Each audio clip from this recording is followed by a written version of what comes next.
এই বইগুলো আমার পড়া, এই 6টা বই বেরিয়েছে, পড়াটা এতদিন তো বাজেয়াপ্ত ছিল, সব বেরিয়ে গেছে। পড়াটা আমি পড়ে দেখেছি, মানুষ এত নিচে নামে। আর আপনি একজন আলেমের নাম নিয়ে, তার স্ত্রী, বৈধ স্ত্রীর নাম নিয়ে সংসদে জাতির সামনে একটা মিথ্যা প্রপাগান্ডা চালালেন। আল্লাহ আপনাকে দেখেন কি করেছে।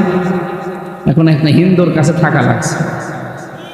স্বামী স্ত্রীর সম্পর্ক বলতেন এতদিন, এখন যান, যার কাছে গেছেন তার সাথে তো বিয়ে করাও যায়, কারণ ও দাদা তো ফুল হাতা, আর আমরা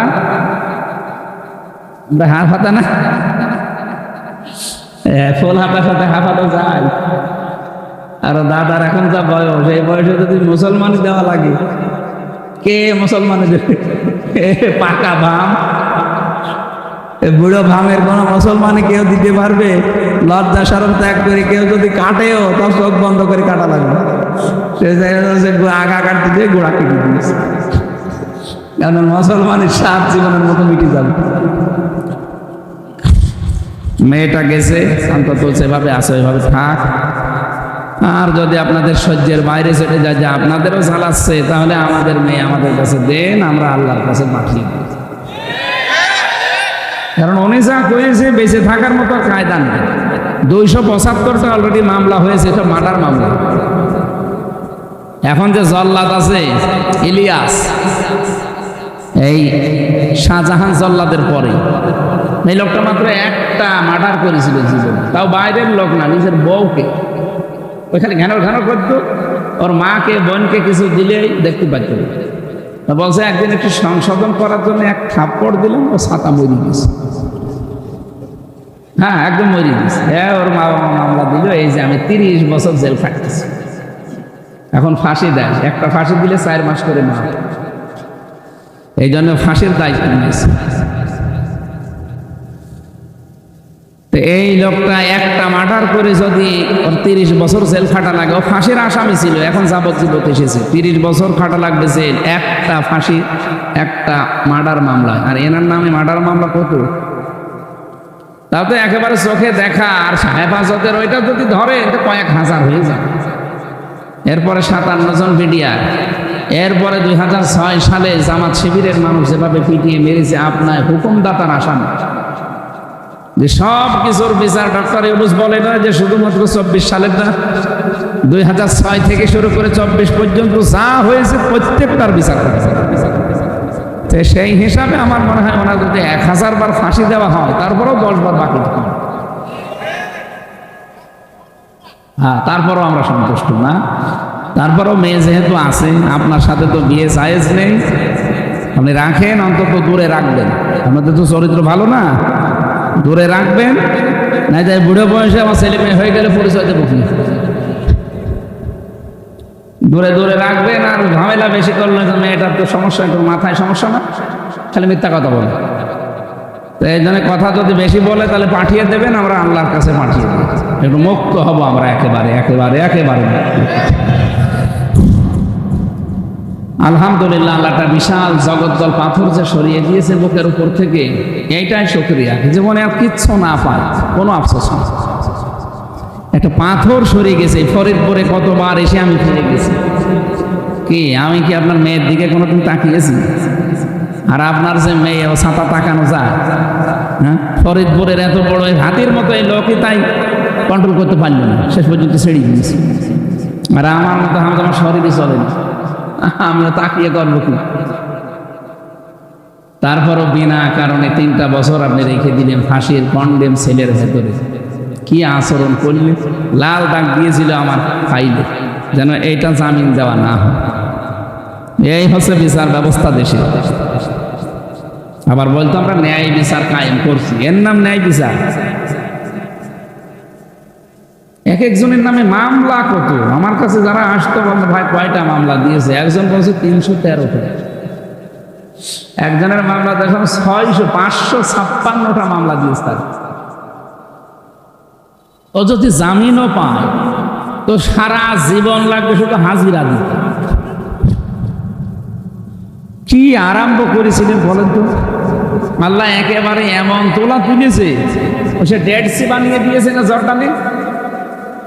লূত নবী আলাইহিস সালামের জামানার মানুষদেরকে এই লাওয়াতাত করার কারণে আমার মনে হয় আল্লাহ এদেরকে এইরকম এত উপরে তুলেছে, একবারেই শেষ। যারা যারা অবিচার করেছিল প্রত্যেককে আল্লাহ ধরছে। এখনো অনেক জালেম আছে, তাদেরকেও ধরা দরকার। যারা এই ছাত্র জনতার বুকে গুলি চালিয়েছে, অনেক প্রশাসনে এরকম ভণ্ডামি আছে, এদেরকে ধরা দরকার। এদেরকে ওইভাবে বুকে গুলি লাগিয়ে ঠেকিয়ে মারা দরকার। দেখ কেমন লাগে। আমরা আদালতে আমার মামুনুল হককে যখন হাতে বেড়ি দিয়ে মাজায় দড়ি দিয়ে তুলতো, ঠান্ডা বেড়ি দিয়ে, তখন ওই জালেমরা দেখুন টিপ্পনি কাটতো। এখন কেমন লাগে? এখন আপনাদের চলছে, এখন আমরা বলি যে দেখ কেমন লাগে।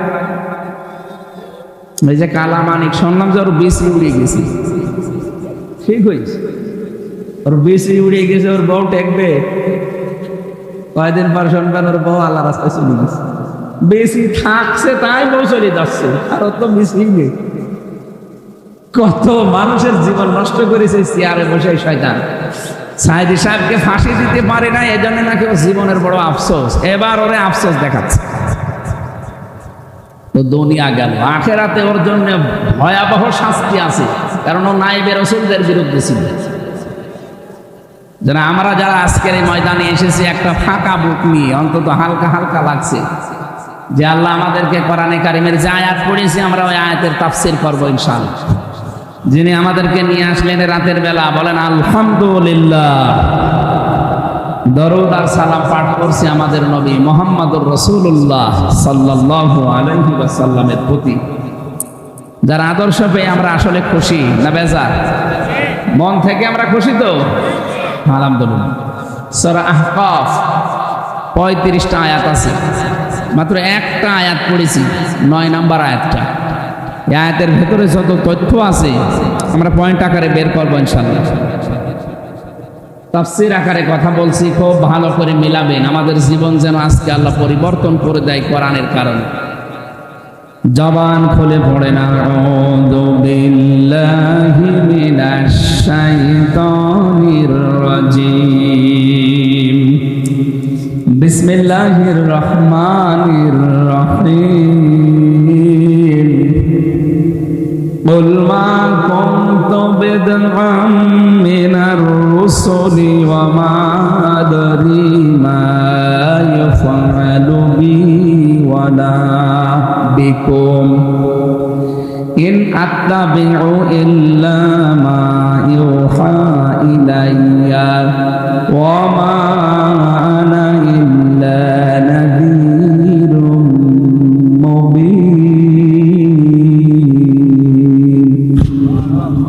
صدق الله العظيم সূরা আহকাফ কি বললাম 35টা আয়াত আছে, একটা মাত্র আয়াত পড়েছি আপনাদের সামনে। ঐতিহাসিক যে প্রেক্ষাপট আছে, বিশ্বনবী মুহাম্মদুর রাসূলুল্লাহ সাল্লাল্লাহু আলাইহি ওয়াসাল্লাম এই আয়াতটা নাযিল হওয়ার পর, এর আগের আয়াতগুলো কোরআনে কারীম কেন্দ্রিক। কোরআন নাযিল হওয়ার পরে কাফেররা নবীজির উপরে দোষ দিয়েছিল যে এটাও বানিয়ে বলে, মুহাম্মদ এটা বানিয়েছে। وقالوا أساطير الأولين اكتتبها فهي تملى عليه بكرة وأصيلا। কাফেররা বলতো উনি এগুলো মানুষকে দিয়ে লিখিয়ে নিয়ে সেগুলো আমাদের সকাল সন্ধ্যা পড়ে পড়ে শোনায়। বলেন নাউযুবিল্লাহ। রব্বুল আলামিন বলেন কুল ইন ইফতারাইতুহু ফাআলাইয়া কুল ইন ইফতারাইতুহু ফালা তামলিকুনা লি মিনাল্লাহি শাইআ হুয়া আ'লামু বিমা তুফিদুনা ফীহি।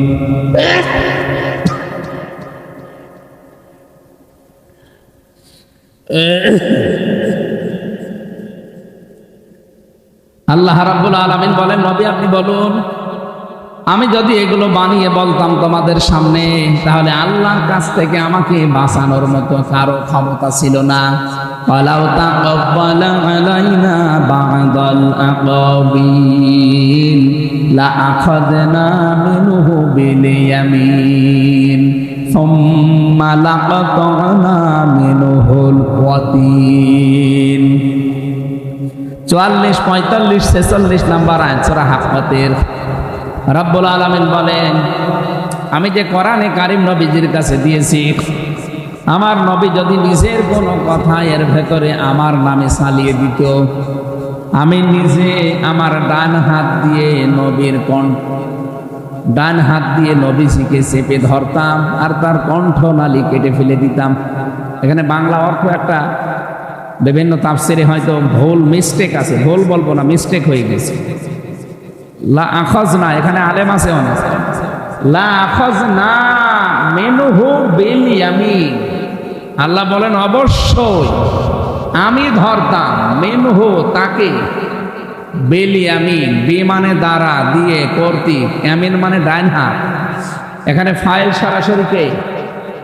কর্তা আল্লাহ নিজে। আল্লাহ বলেন আমি ধরতাম আমার ডান হাত দিয়ে। নবীর ডান হাত ধরতাম এ কথা এখানে নেই, কিন্তু বাংলায় এটা লেখা আছে। এই জন্য যারা পড়বেন, আমরা মনে হয় সামনে যারা সিলেবাস ভুক্ত আলেম তারা ভুল করে, চিন্তা ভাবনা করে পড়বে। মাওলানা মামুনুল হক হাফিজাহুল্লাহ জেলখানার ভেতরে আমি ওনার কাছে এটা জিজ্ঞাসা করি, এর আগে আমি জানতাম, ওনার কাছে আরো ক্লিয়ার হয়েছে। ওনার কাছে পুরা আরবি গ্রামার আমি আবার ঝালাই করেছিলাম ভেতরে, যে পুরাটা একেবারে সেই কায়দা নিজামুল সাহেব থেকে শুরু করে কাফিয়া পর্যন্ত, এগুলোই তো গ্রামারের কিতাব, সরে জামি পর্যন্ত, কাফিয়া পর্যন্ত ওনার কাছে আমি একেবারে সিলেবাস করে করে, কেন কাজ নেই কাম নেই, 24 ঘন্টা তালা মারা, কি করবো। ওনারে পেয়েছিলাম আর মাওলানা শাখাওয়াত হোসেন রাজি হাফিজাহুল্লাহ, দুইজনেই ভালো, আরবি গ্রামারে অনেক দক্ষ। আমিও কওমি মাদ্রাসায় পড়েছিলাম, কিন্তু আমি ভুলে গিয়েছি। আলিয়া মাদ্রাসা এবং বিশ্ববিদ্যালয়ে যাবার পরে এদিকে আর টান ছিল না। ওই দুনিয়াবি লাইনে পড়তে গিয়ে এগুলো অনেক হারিয়ে ফেলেছিলাম। পরে এই 3টা বছরে পুরা ঝালাই করে একেবারে আয়নার মতো করে নিয়েছি। আলহামদুলিল্লাহ আমার ভালো হয়েছে, কিন্তু কষ্টও হয়েছে। ভালো হয়েছে আলহামদুলিল্লাহ। এই যে লাখাজনা, আলেমরা একটু চিন্তা ভাবনা করে পড়তে পারেন না? ওনাদের পড়া আমাদের পড়া তো একটু পার্থক্য হওয়া দরকার। আল্লাহ বলেন আমি ধরতাম, নবীর হাত না, আমি নিজের হাত দিয়ে ধরতাম, বিল ইয়ামিন, আমার ডান হাত দিয়ে ধরতাম। বলেন তো ডান হাতে আল্লাহ নাম না দিয়ে যদি বিশ্বমাল দিতেন যে আমি বাম হাত দিয়ে ধরতাম, আল্লাহর বাম হাতে শক্তি নেই। বাম হাতে থাপ্পড় খেয়েছেন আল্লাহ, সোনামি আসে না মাঝে মাঝে, এক থাপ্পড়ে 2 লাখ 2.5 লাখ সব দুনিয়া থেকে বিদায় করে দেয়। তাহলে আল্লাহর ডান হাতেও শক্তি আছে, বাম হাতেও আছে না নেই? ডান হাতের নাম দিলেন কেন? ডান হাতের নাম দিয়েছেন এই কারণে যে আমরা সচরাচর যে উদাহরণ দিলে বুঝি ভালো, আপনি দেখবেন কোরআনে আল্লাহ ওই রকম উদাহরণ বেশি দিয়েছে। আমরা যেহেতু জানি যে কোনো জিনিস শক্ত করে ধরতে হলে বাম হাত না ডান হাত দিয়ে ধরা লাগবে, যদিও আল্লাহ 2 হাতেই শক্তি আছে। আল্লাহ বলেন আমি ডান হাতটার কথা দিলাম, মানুষ যেন সহজে বোঝে যে আমি ডান হাত দিয়ে তার মানে শক্ত করে ধরতাম। লা আখাযনা মিনহু বিল ইয়ামিন, আমার ডান হাত দিয়ে নবীকে আমি চেপে ধরতাম। সুম্মা লাকাতানা মিনহুল ওয়াতিন, এবং সেটা দিয়ে কথা বলে ওই কণ্ঠনালী আমি কেটে ফেলে দিতাম। ফামা মিনকুম মিন আহাদিন আনহু হাজিজিন, কেউ নেই আমার কাছ থেকে নবীকে বাঁচানোর কোনো ক্ষমতা কারণে। এত বড় কঠিন কথা আল্লাহ কোরআনের ব্যাপারে দিলেন, আর তোমরা বানিয়ে বানিয়ে আমার নামে এই কথাগুলো চালাও যে আমি তোমাদের বানিয়ে শোনাই, আমাকে কেউ লিখে দেয়। হুয়া আ'লামু বিমা তুফিদুনা ফি, যেগুলো বলছো বানিয়ে, এটা সবচাইতে ভালো জানে আমার আল্লাহ। কাফা বিহি শাহিদাম বাইনি ওয়া বাইনাকুম ওয়া হুয়াল গফুরুর রহিম, তোমাদের জন্য আমাদের মাঝে, দুইজনের মাঝে সাক্ষী হিসাবে যথেষ্ট আমার আল্লাহ। আল্লাহর পরিচয় আল্লাহ 2টা এখানে দিয়েছেন, আল্লাহ একদিকে গফুর আর একদিকে রহিম। এই কথাগুলো বলতে বলতে এই যে পরের আয়াত, যেটা এটা কোনো আয়াতের তাফসীর করতে হলে আগের আয়াত পরের আয়াতের সাথে রিলেটেড কি আছে, সম্পর্ক কি আছে, এটা আস্তে করে ক্লাস দেওয়া লাগে। আমি একটু দিলাম, তাহলে এটা কোরআন কেন্দ্রিক। কোরআনে কারিম নাজিল হলেই উনি যেহেতু প্রচার করতেন, কাফেররা এই কথা তুলেছিল যে আপনি বানিয়ে বলেন, কারোর কাছ থেকে লিখে নিয়েছেন। আল্লাহ রাব্বুল আলামিন বলেন নবী আপনি এখন বলুন ওদেরকে, মুতাবিদাম মিনার রাসূলি ওয়া মা আদরি মা ইয়াফআলু বি ওয়ালা বিকুম, আমি তোমাদের কাছে কোনো নতুন রাসূল না, আমার পূর্বে বহু নবী রাসূল এই দুনিয়াতে এসেছিল, আল্লাহর ওহী নিয়েই তারা এসেছে। কারণ নবী আর রাসূল হওয়ার জন্য 3টা গুণ থাকা লাগবে। কয়টা? 1 নম্বরে তার উন্নত চরিত্র হওয়া লাগবে, 2 নম্বরে তাকে আল্লাহ কম বেশি কিছু মুজিজা দেবে, 3 নম্বরে তার কাছে আল্লাহ ওহী পাঠাবে। পৃথিবীতে যত নবী রাসূল আল্লাহ পাঠিয়েছেন প্রত্যেকের কাছে এই তিনটা জিনিস ছিল। কথা বলেন না কেন? আমাদের নবী মুহাম্মদুর রাসূলুল্লাহকে আল্লাহ কম বেশি মুআজিজা দিয়েছেন। 3000 মুআজিজার কথা আমরা জানি তার জীবনে। সর্বশ্রেষ্ঠ মুআজিজার নাম হচ্ছে কোরআনে কারীম। শুধু এতটুকুই না, পৃথিবীর উন্নত চরিত্র আল্লাহ তাকে দিয়েছিলেন। এ দুনিয়ায় এমন কোনো মানুষ নেই, এমন কোনো দিক আর বিভাগ নেই যে দিক বিভাগে গেলে আপনি রাসূলের চরিত্র পাবেন না। কেউ যদি বলে আমি নানা, আমার নানা হিসাবে কেমন হওয়া লাগবে? নবীজি নিজে নানা হয়ে দেখিয়েছেন।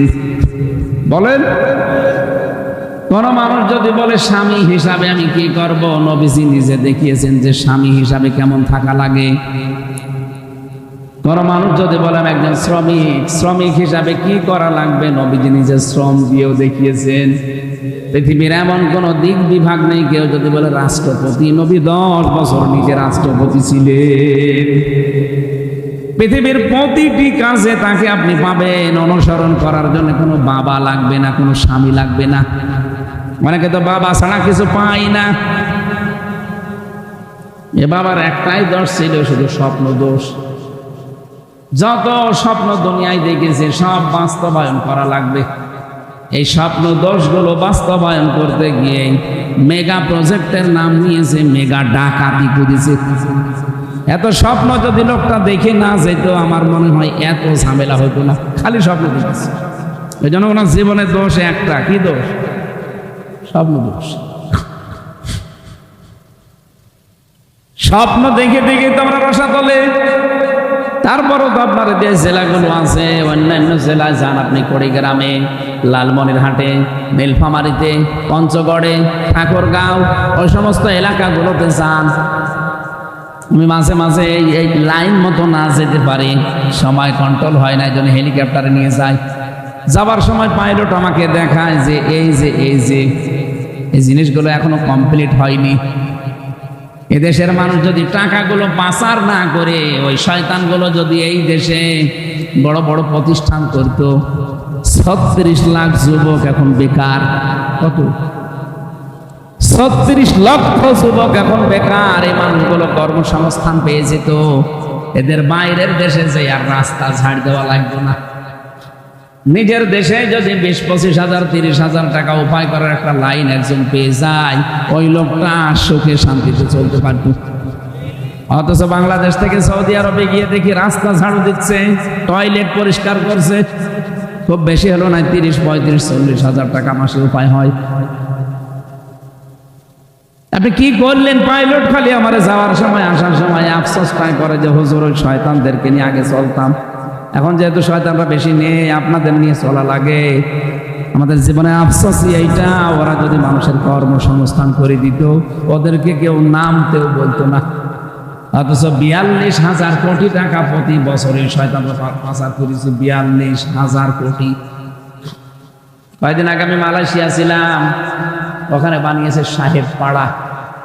কানাডায় তো বানিয়েছে বেগম পাড়া, এটা সাহেব পাড়া, কিন্তু তালা লাগানো সব, কেউ থাকে না ভয়তে।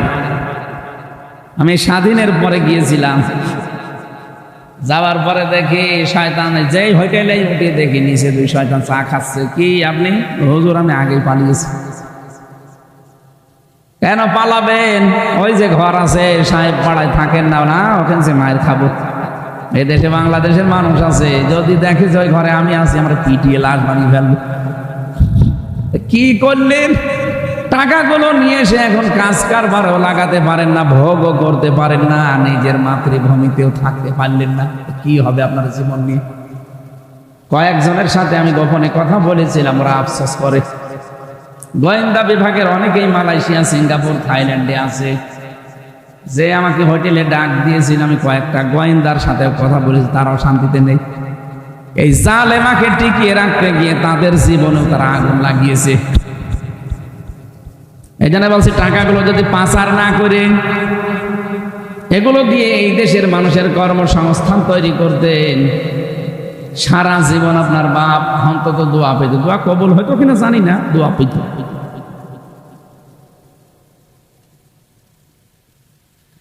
ও ফরিদপুরবাসী, আপনাদের একটু টান আছে বেশি, এই জন্য তো বেশি বলাও যাচ্ছে না। আমার গাড়ি আবার ভেঙে দেবেন না? একবার গাড়ি আমার ভেঙে দিয়েছে, আজকে গাড়ি ভেঙে দিয়েছে। কোন শয়তান যেন ওই যে উপরে উঠতেছে, আমার ওই যে বাম্পার ভাঙা, এখন ছাতা ছাড়া লাগবে।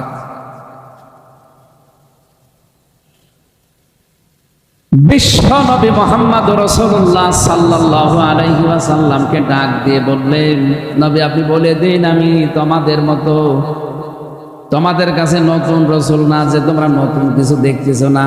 বহু রসুলের আগে পাল্টিয়েছে, পরিবর্তন হয়ে গেছে, গুজরিয়ে গেছে, সবগুলো চলে গেছে। আমি এর ধারাবাহিকতায় আল্লাহ আমাকে পাঠিয়েছে। আমি জানি না, এইটাই মূল কথা। মা ইয়াফালু বি ওয়ালা বিকুম অমাদেরই, আমি জানি না আমার সাথে আল্লাহ কি আচরণ করবে। আমি এইটাও জানি না যে আল্লাহ তোমাদের সাথে কি করবে। আয়াতটা নাযিল হওয়ার পরে সঙ্গে সঙ্গে নবীজি ডাকলেন নিজের মেয়ে ফাতেমাতুজ জাহরাকে রাদিয়াল্লাহু তাআলা আনহা, হযরত ইমাম হাসান হুসাইন রাদিয়াল্লাহু তাআলা আনহুমা দুইজনকে, এবং নিজের ফুফু হযরত সাফিয়াকে ডাক দিয়ে বললেন, আমার কাছে আসো, ভালো করে শোনো। কিয়ামতের ময়দানে কিন্তু এই কথা বলে পার পাওয়া যাবে না যে আমার বাবা নবী ছিল, আমার নানা নবী ছিল, আমার ভাতিজা নবী ছিল, আল্লাহ মাফ করে দাও না। নিজের কাজ যদি নিজে না করো, আমি নবীর দোহাই দিয়ে কিচ্ছু হবে না। ফরিদপুরবাসী একটু চিন্তা করেন তো, নবীজি কাদের দেখে বলছেন নিজের আপন মেয়েকে, যিনি কলিজার টুকরা মনে করতেন ফাতেমাকে। বিশ্বনবী জানিয়েছেন, আমার কলিজার টুকরা ফাতেমা, কেউ যদি ফাতেমাকে কষ্ট দেয় সেজন্য আমি নবীকে কষ্ট দেয়। কলিজার টুকরা বলে জানতেন হাসান হোসাইনকে। এত বড় আদরের মহব্বতের জিনিসগুলোকে যদি বলে যে আমার পরিচয়ে কোনো কাজ হবে না, নিজে যা করবা ওইটার উপরে বেসিস করে তোমার বিচার হবে।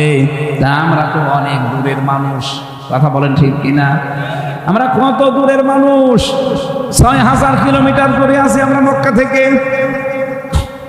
তারা নিজের আপন লোকগুলো যদি এই কথা শুনতে পারে, তা আমাদের কি? এই জন্য আমার নিজের কাজ নিজে করা লাগবে। ওয়ালা তাসিরু ওয়াসিরাতুন বিজরা উখরা, কেউ কারো বোঝা কিয়ামতে বহন করবে না। ফাইদা নুফিখা ফিস সূরি ফালা আনসাবা বাইনাহুম ইয়াউমাইযিন ওয়ালা ইয়াতাসালুন, সিংহায় ফুৎকার দেওয়ার সঙ্গে সঙ্গে যত রকমের সম্পর্ক আপনার সাথে আছে আল্লাহ সব কাট করে দেবে। নসব না দিয়ে আনসাব দিয়েছেন। আপনার দলীয় সম্পর্ক হোক, আত্মীয়তার হোক, আপনার রক্তের সম্পর্ক হোক, স্বামী স্ত্রীর হোক, যত রকমের সম্পর্ক দুনিয়ায় আছে সব শেষ। শুধু এতটুকু আল্লাহ শেষ করে দেননি, ওয়ালা ইয়াতাসালুন, এমনকি আপনার সম্পর্কে কোনো কথা সে জিজ্ঞাসা করবে না। ওয়ালা ইয়াসালু হামিমুন হামিমাই ইউবাসসারুনাহুম, কিয়ামতের দিন যখন সামনাসামনি নিয়ে আসা হবে, কোন শহীদ কোন শহীদের পরিচয় দিতে চাইবে না যেটা আমার বন্ধু ছিল, এমনকি ওই কথা পর্যন্ত তুলবে না। বাংলার মুসলমানেরা, আমি আমার ইমান থেকে বলছি, এই জন্য আমাদের এক্ষুনি পরিবর্তন হওয়া দরকার। কারো উপরে ভরসা করে কোনো লাভ নেই। এই জেলাতে যেহেতু এরকম ভরসা করা হয়, দেখি বলে আমার বাবা আছে। কিসের বাবা? আনসাব দিয়েছেন আল্লাহর কোরআনে, আল্লাহ দেখতে পাচ্ছেন আপনি? কোন বাবা না, কোন মা না। তাফসীরে আয়াতের আমি পড়েছি, কিয়ামতে অনেক সন্তান তার মায়ের পা ধরে 500 বছর কাঁদবে। 500 বছর পরে ওর মুখের উপরে লাথি দিয়ে বলবে, কে তুই? দুনিয়ায় আমার বিয়েই হয়নি, ছেলে পাবো কোথায়? আমাদের জীবনে সময় আসতেছে না? বলেন, সবার জীবনে এই সময় সামনে আসতেছে। সুতরাং পরীক্ষা হওয়ার আগে কিন্তু প্রশ্নপত্র দেওয়া হয় না। আর আমাদের পরীক্ষা আল্লাহ যেরকম নেবে আগে প্রশ্নপত্র ফাঁস করে দিয়েছেন। এরপরেও যদি আমরা কেউ ফেল করি, আমাদের মতো কপাল পোড়া আর কেউ আছে? যেন আমরা নিজেরা এখন থেকে নিজেকে নিয়ে ভাবি, আমি যে জীবন গঠন করলাম, সত্যি আমার এই জীবন দিয়ে আমি কি পার হতে পারবো? সত্যি কথা বলছি, আমি একা একা থাকলে আমার এই চিন্তাটা আসে মাঝে মাঝে। আল্লাহ পাক যদি বলে হামজা 2024 সালের ডিসেম্বরের 31 তারিখ পর্যন্ত তোকে মাফ করে দিলাম, যা তোর হিসাব দেওয়া লাগবে না, তুই শুধু জানুয়ারির 1 থেকে এই 6 তারিখ পর্যন্ত হিসাব দিয়ে জান্নাতে চলে যা। আমার যা কাজ কারবার, এই 6 দিনের হিসাব দেওয়া আমার মনে হয় সম্ভব না। আপনারা পারবেন না? আপনারা পারবেন? আপনারা বাবার দলের লোক না? পাশেই তো আপনাদের বাবা আছে। কত মানুষ এই ভ্রান্ত ধারণায় আছে যে বাবা আছে, বাবা পার করে নিয়ে যাবে। আরে ভাই, ও বাবার কি হবে, ও বাবা জানে।